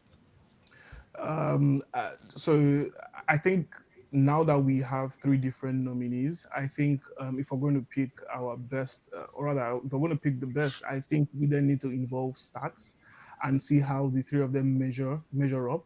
Um, I'm almost quite certain that Bruno Guimaraes has more goals in comparison to both of them in the Premier League this season. So I think the next category in which I want to look at probably now is assists. Anu, could you please help us with that? If we're comparing the numbers for these three players, talking about Bruno Guimaraes, Thomas Partey, and Ryan Gravenberch, um, just the goals and assists, whoever has more definitely has to be our pick for defensive midfielder of the season. So Anu, over to you. Sure. So for Ryan, he has 4 assists and has no goals. For Bruno, he has 5 goals and he has 6 assists. And I will pull up Partey's numbers right now. It's Just give me a not a second. lot. Yeah, I'm telling you now, Partey doesn't have all of that, Yeah. and I know that for a fact. Yeah. But one thing I will say So about Bruno while you're Thomas doing that, you said, Partey go ahead. has 4 goals and he has 2 assists. Mm, To be fair, that's probably one of his most prolific in front of goal for Arsenal. You know, but one thing I do want to say about Bruno Guimaraes, I love him as a player. He's one of them guys that you love him if he's on your team, and you hate to play against him because he can be a little bit of a sinister, ratty kind of mm. player on the pitch. Stray elbows here and there. I see it from Bruno. Very nasty guy sometimes. But you know what? It's Premier League is a nasty place, and you have to be ready to fight if you want to like make your claim and stake your position against all these other teams that want to beat you. So fair play to him. He's doing his best to represent his badge. Mhm. So definitely for us on the TME podcast, Bruno Guimaraes is our number 6. He is our defensive midfielder of the season. So going over now to either the double eights or the double tens, however you want to interpret it. Either we're going to talk about an eight first or then a 10. But I think I'll just use a safe word, or rather I'll use safe words. So first of all, RCM, the right-sided center midfielder for this season for me. I think one standout player for me has to be Alexis McAllister. I think obviously while at Brighton, I knew he was good at playing as the number 8. In fact, for Brighton, he played as a 10, he played as an 8, and then he played as a 6. Last season under Jurgen Klopp, he played majorly as a 6, and he struggled. Obviously, I think the major reason why he struggled was physicality. He's someone who is very down to earth. Let me just put it that way, quite similar to Bruno G, but obviously Bruno G has a bit more fight in him compared to Alexis McAllister. And McAllister was actually caught out a good number of times last season, But one thing about him is that he's a great deep line playmaker. And I think he has been brilliant for Liverpool this season. And then, he scores the most outrageous goals ever. And even though he doesn't score a lot of goals, but honestly, he does score some crazy bangers. And then I think the major thing that he did for Liverpool this season for me was them having a dictator in midfield. Him dictating the tempo of games for me was what I like to see about McAllister this season. And I'm glad that I saw that at a very high level and it was consistent. So for me, I think a major shout. If it wasn't McAllister for me, it would have been Morgan Gibbs White. But um, I would have to go with Alexis McAllister right here for me. That's my RCM of the season. Toby? Yes, I agree with you, Alexis McAllister. I want to give Brighton their props because I think the emergence of teams like Brighton, who were different in their approach in terms of bringing players into the league, they've given us the ability or have given a lot of people the confidence to go for those picks that might not be like too popular. People you can give players people are more willing to give players a chance from all over the world, which is fantastic. More exposure, more talent, and McAllister is one of those guys. You know, he is an amazing guy for any team that wants to score goals, create chances. He doesn't make a mistake, in my opinion, when it's time to make that right decision. You can trust him to be press resistant, to move the ball when he needs to, and take care of things for the team. Alexis McAllister, great on goals, great at assisting, great team player, runs all day for as long as he can to support the team. So absolutely, I agree that I would put him as my RCM shout for the TME player of this team of the season in RCM. Thank you. Lovely. So that's a double shout for Alexis McAllister. Anu, over to you. Yeah, for me, it has to be Morgan Rogers. Morgan Rogers has the potential to be the best player in the world. I have literally just said that. Yes, I've just said that. Morgan Rogers has the potential to be the best player in the world. He is the most physical midfielder in the Premier League, and it's not even close. He's faster than everyone. He's stronger than everyone. He's got a right foot. He's got a left foot. He can head the ball. He can shoot inside the box. He can shoot outside the box. What can he do? Tell me. What can't he do? He can be the best player in the world. My pick for RCM is Morgan Rogers. He is a specimen. I'll give you that. Some of them runs I will see in the midfield, like people just bouncing off of him. The guy is a unit, and he doesn't look like he's going crazy like a Traore in the gym. I don't know if it's like Mm. it's an inner thing, but like whoever his parents did when they were feeding him, building him up. I need that regimen. I need to put my son on that. because he is built. No, he's built different. He doesn't seem like that kind of character. He seems like a decent like. Jacob Ramsey was Villa's like young guy that was like, oh my god, Jacob Ramsey. Mm, Then Rogers just came in and took it. He. I don't know. Best in the world. I'm not there yet. I'm not there yet. But he has some skills. I might even So be so crazy enough to say. I might be crazy enough to say like he's on par with someone like Jude Bellingham, who has a lot of hype on his name. In my opinion, some people might think of that as like a crazy shout, but I really do see them in the same conversation in terms of like box to box midfielders that can do it all. so I guess the question to you, Lagesh, is why Mhm. can't he be? Well, I think a big thing about winning those awards is perception, is where the game is at in terms of like who they're willing to gift. I think right now in the post Messi Ronaldo era, anything can happen. Um, I'm one of them weird old heads where I'm like, oh, Lamine Yamal is too young to be winning the world's best player. But at the end of the day, who cares what I think, right? I'm not in a position to decide that. So we'll find out who wins when that eventually gets picked. But yeah, if I think what he would need to happen is he's not going to win it if he's at Villa. Let's start from there. I'm not saying that Villa is not like they don't have the opportunity to be like a winning League C team in like 5 years or something. But by then it'll be too late for Morgan. He needs to be doing it in the next 2 years, making that move. And if he's at the team like Barcelona and he's like going against Jude Bellingham, and Barcelona can like make that win with him as the guy leading them in the midfield, I can see a world where he might be able to get that shout. But being English, I don't know. It's weird. It's weird. I don't know why I can't see it. It's not appealing. When you see a Spanish player, you see a Brazilian, Argentinian player mm, with some they speak Spanish or Portuguese. You're like, okay, that's a Ballon d'Or winning player. You speak English as your first language. It's like, I mean, you're good at everything, but like, mm, I don't know. But like, yeah, maybe it's perception. I think perception is the issue in our sport. So he has the talents. It's all about selection and timing. Anu? So I think Rogers he needs to play for Dortmund. Hmm. Mm. Hmm. That would be the move. Yeah.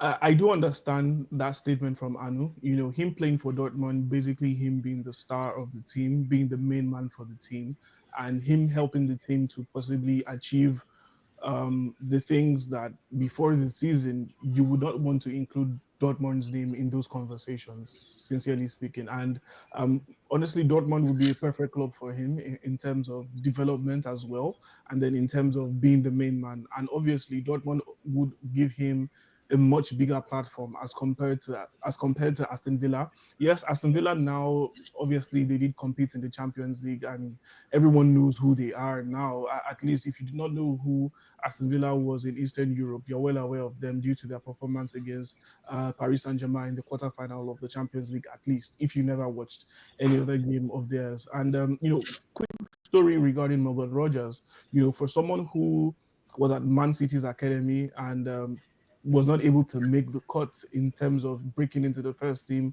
like the likes of Brian Diaz, Cole Palmer, and Cole. He then went ahead to the second division of English football and basically tried to find his feet. Eventually found himself with a very good manager in Michael Carrick, who was managing Middlesbrough. And Michael Carrick basically gave him the license to kill. That was the game changer for Morgan Rogers. He was originally a left winger. That's how he was developed.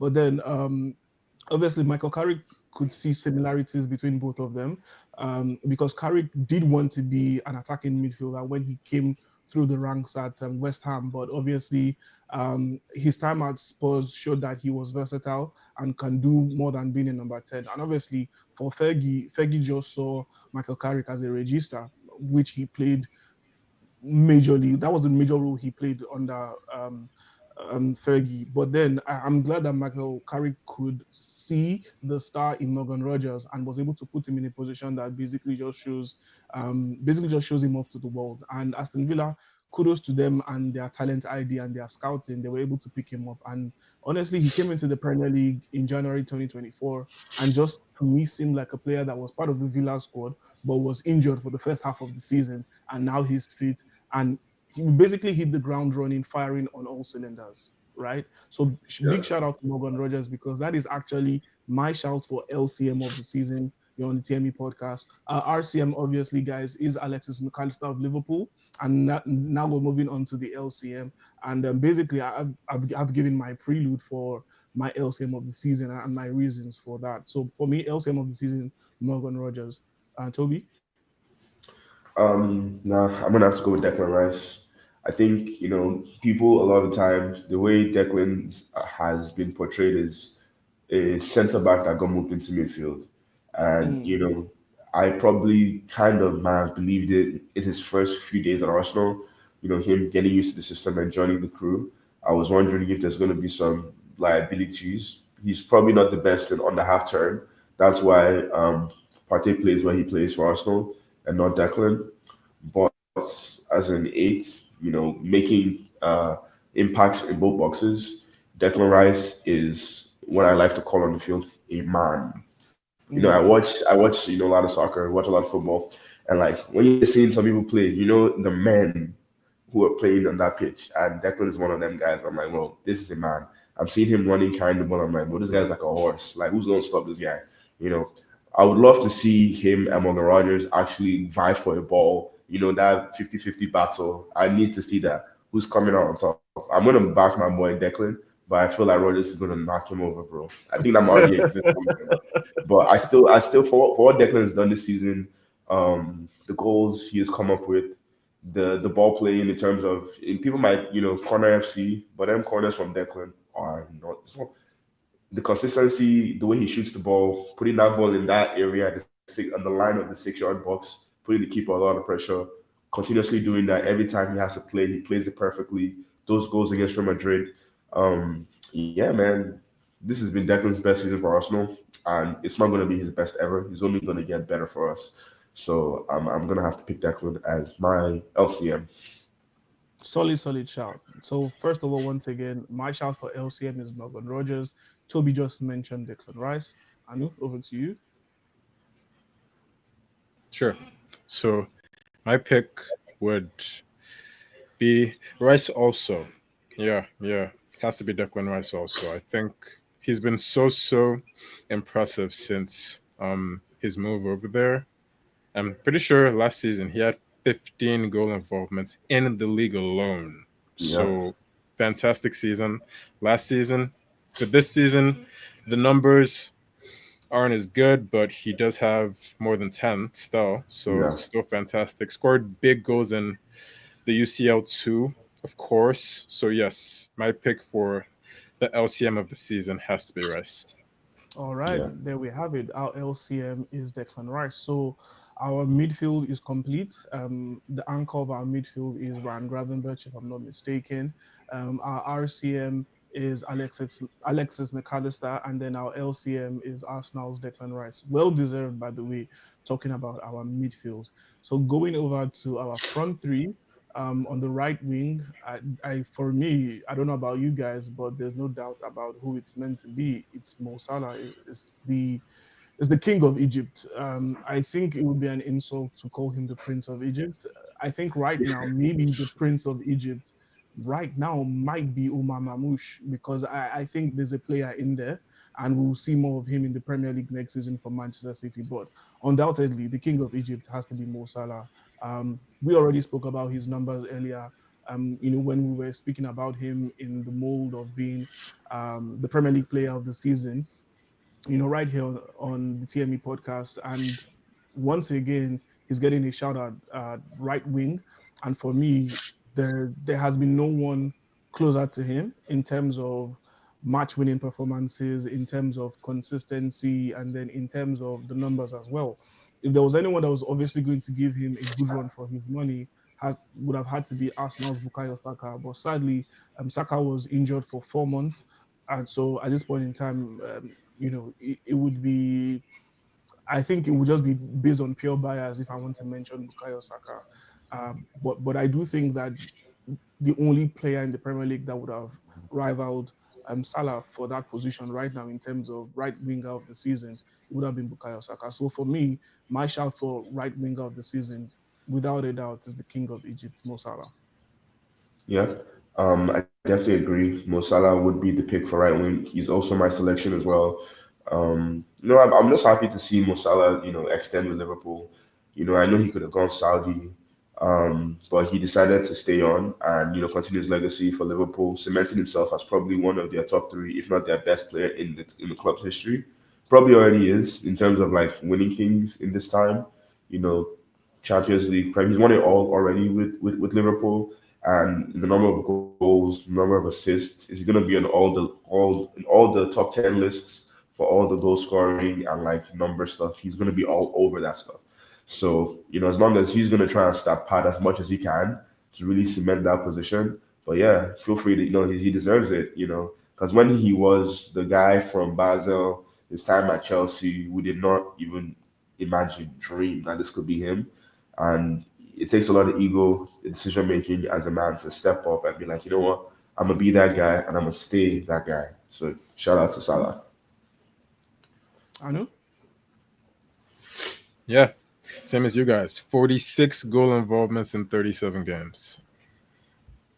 It's just that Pretty, simple, guys. yeah, It man. really doesn't get better than that Yeah. because, once again, we're talking about the English Premier League. We're talking about the most watched league in the world. We're talking about arguably the most competitive league in the world.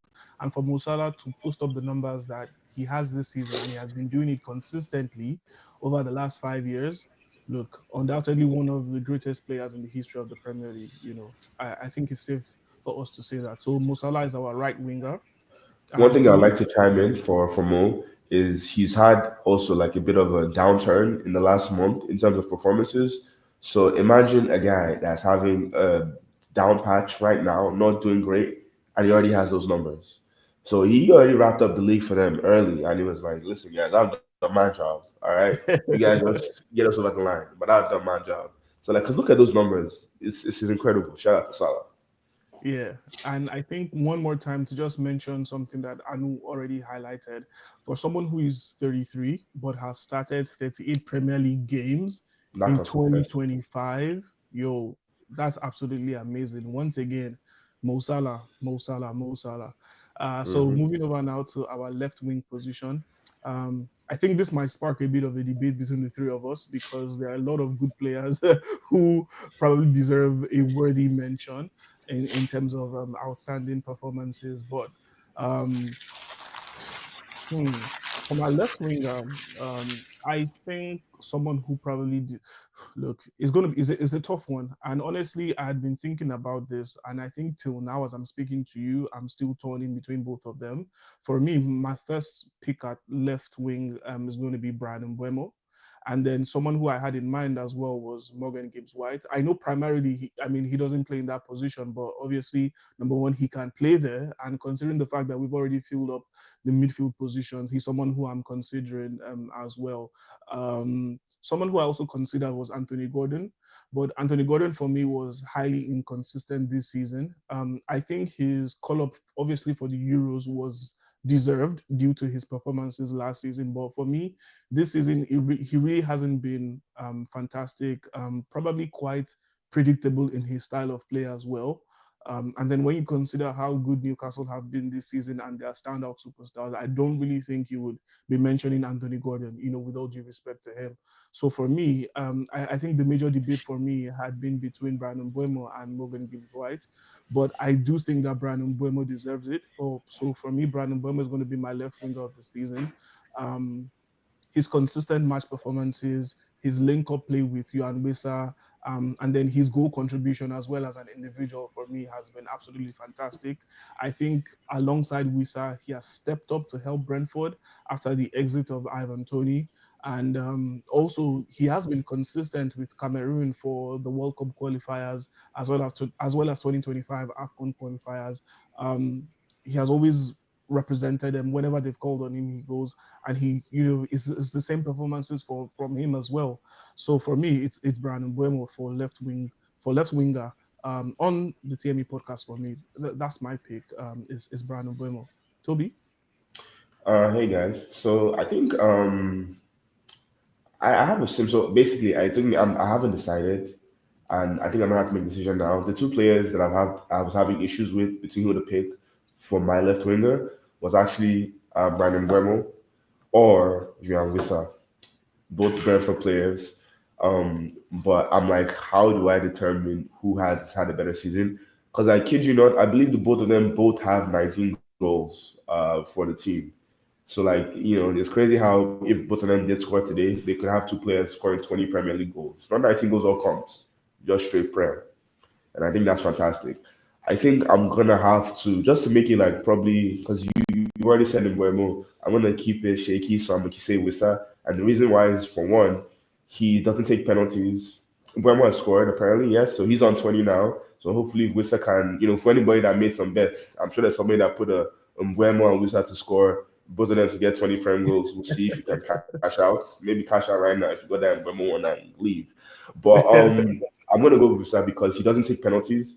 Mbeumo has scored, I think, 4 or 5 penalties for them this year. So Wissa has, had all his goals, non-penalty goals, and I think also for because like he was a big part player in the sense of coming off the bench, looking for minutes, supporting the main cast, and doing his best.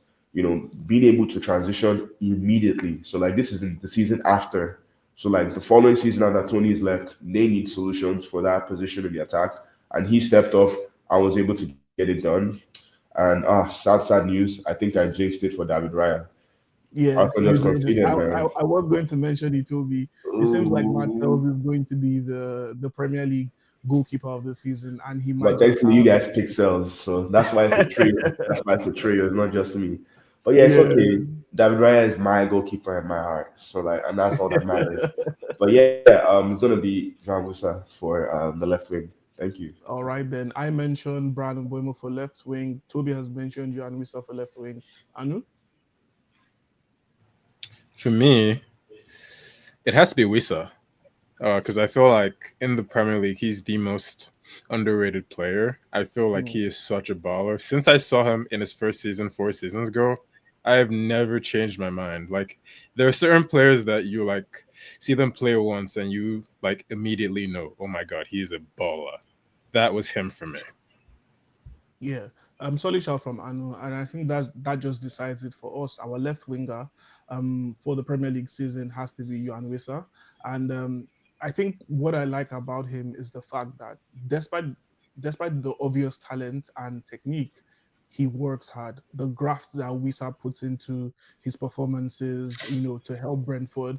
As a whole, even when Ivan Toney was still there, for me, is always commendable. Johan Wissa is one player that would always give you 110%, whether he's starting out or whether he's coming off the bench. Considering the fact that Brentford have had different striking options since they've come into the Premier League, he's been in the mix, and eventually he made himself the number one striker.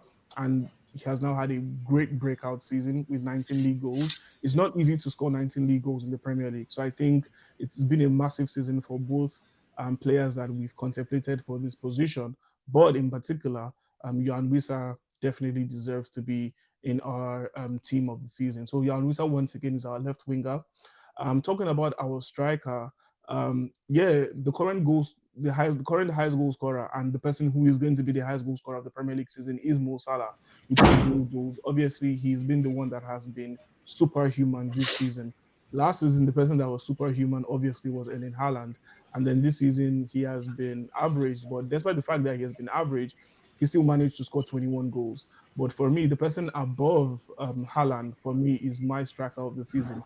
Talking about Alexander Isak with 23 um, Premier League goals. I already mentioned earlier in the pod that Chris Wood was able to score 20 league goals, and then he's then followed by the duo of Jan Wissa and Brandon Mbeumo with 19 goals each. But for me, Alexander Isak has been the man.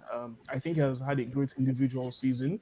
Um, Barring Newcastle's performance, but obviously he's a major reason why Newcastle are where they are in this season. Um, Alexander Isak's individual performance this season has caused an uproar among Arsenal fans, to basically just sign a striker. And a lot of Arsenal fans simply just want Alexander Isak. Um, I mathematically and financially speaking, it's not like it's impossible, but you do know that Newcastle would not want to sell to a direct rival.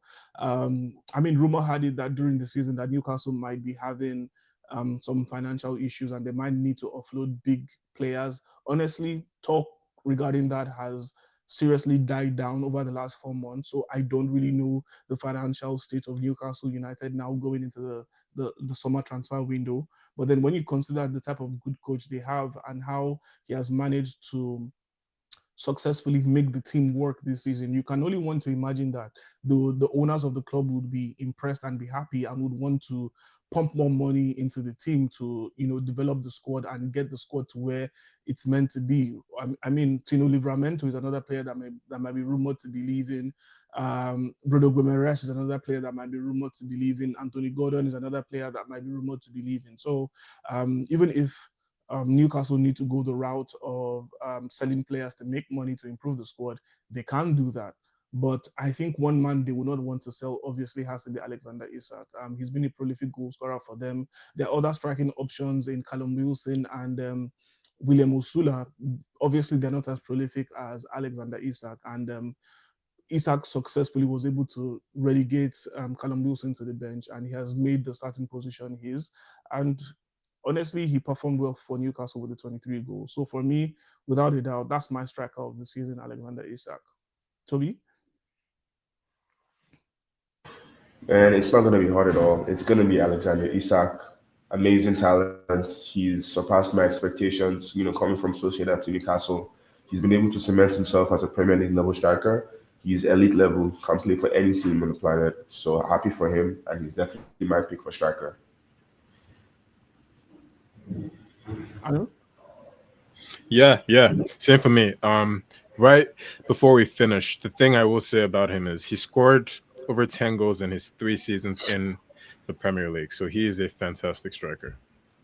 Fantastic striker right there. Just before we round up, I just remembered that we haven't picked the most disappointing player of the season. So maybe quickly in the minutes we just say the name of the player, and then we're able to just round off. For me, I think flop of the season or the most embarrassing player of the season has to be Raheem Sterling for Arsenal, considering the fact that he's a veteran in the Premier League and he had the type of season he has had. For me, he has been the flop of the season. So my flop of the season or my most embarrassing player of the season, um, talking about the player, that is Raheem Sterling. Toby? I forgot about Raheem. He should definitely have been my pick, but I'm going to call Philip Foden just because, Mm. as a Premier League Player of the Year, even if you're going to have a down season, there's a character you need to play with. He did not give us that character in terms of being the guy. At least be there to receive the tomatoes, if that makes sense. Stand up and let it be known that okay, I tried, but I played ass. I didn't feel like he gave us enough personality wise to be our Premier League Player of the Year. So yeah, it was Phil Foden. But Raheem Sterling is definitely a top shout because I remember that video when they signed him. You are about to see the best of me. Oh my God. Let me just, let me just stop there. Anu? For me, the flop of the season has to be Nicholas Fulkrug. Hmm. Wow, interesting one. Considering the fact that he had a great breakout season for Dortmund, went to the Euros, did well for Germany as well. I think he was coming into the Premier League with the pedigree of a very good season. Yeah, he did flop, but in comparison to these three players, I think Fulkrug and Sterling are probably um, close in terms of stats. I don't think both of them scored Premier League goals. I think Nicholas Fulkrug scored one Premier League goal. Raheem Sterling has 2 assists, and then Phil Foden obviously has better numbers compared to Yeah, the both of them in terms of goals and assists. So I think our flop of the season obviously has to be Nicholas Fulkrug. If we're having to pick just one player, but yeah, obviously, I remember that for this category, our opinions are quite valid, and those are the three. Shout out to them. Those are the three major flops of the Premier League season for us on TME podcast, talking about Niklas Fulkrug, Raheem Sterling, and Philip Foden. yeah. Guys, it's been an amazing episode. Big shout out to Anu and Toby for joining us on this episode. Big shout out to our listeners for tuning in so far. Make sure to like, share, and subscribe. Also, please share with us your comments. Let's know what you feel about our picks and the players that we've mentioned. If you have ulterior views, please share with us. And then, guys, that's a wrap on this episode of the most entertaining podcast.